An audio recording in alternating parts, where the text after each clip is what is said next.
حمایت از حیوانات بی‌سرپناه و به تبابت فرا گرفتن حیوانات خانگی در بسیاری از منطقه‌های کشور چندان مسئله جدی حسابیده نمی‌شود. متخصصان معالجه‌گاهی بایطوری شهر دوشنبه میگویند این مسئله جدی‌تر از آن است که به نظر می‌رسد. به طرفی مردم نسبت این مسئله به خود آنها نیز آسیب می‌رساند، چون اکثر بیماری و ویروس‌ها محض از حیوان‌ها به انسان‌ها می‌گذرد.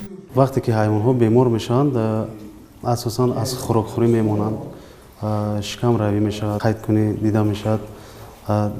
هنگامی که همین نشانه‌ها در حیوان‌ها پیدا شدند باید که استراک به متخصصی بایطور باید که مراجعت کنند.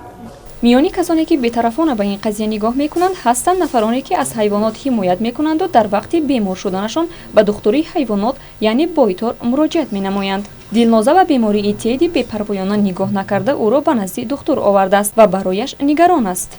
بیمار بود، از اوقاتخوری ماند، راه نمیگشت. دیدم که خوب نمیشود، گرفته آوردیم. دکتر گفت که زهرپروین شدگی. از 3 تا 5 روزه آورده کپیل ماندن در کار. فهمیدم که بیمار شده است، خیلی ضیق شدم، برای که این دوستی نزدیک من است.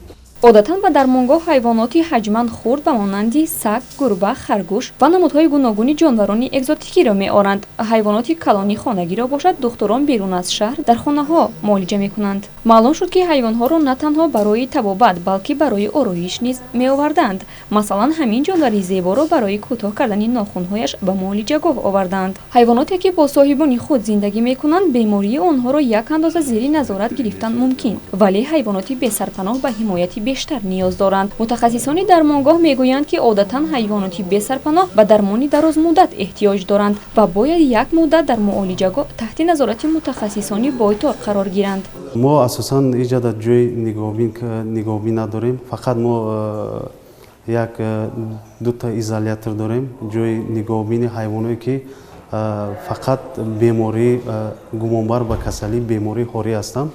ما فقط همون حیوان‌ها را در اونجا مدت 10 روز 14 روز نگاه میکنیم.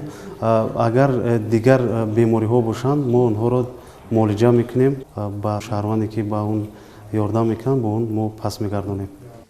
متخصصان نیت دارند که با جلب نمودنی سرپرستان شرایط معالجه‌گاه را خوبتر نمایند. در این صورت امکانی بیشتر پیدا می‌نمایند که حیوانات زیاد را به درمانی دراز مدت فرا گیرند. اصلا وظیفه دکتران معالجه‌گاه‌های بایطوری تبابت و اگر امکان باشد یک مدت نگاه داشتن حیوانات میباشد، ولی برای جمع آوری حیوانات بی‌سرپناه از کوچه و خیابان‌ها نگاهداری و بعد از تبابت با عائله‌های خواهشمند سپردن آنها بهتر است که مرکزی الهیده تشکیل داده شود. همچنین میتوان اختیاریان زیاد را جلب نمود که به این عملی خیر سهمگزار باشند.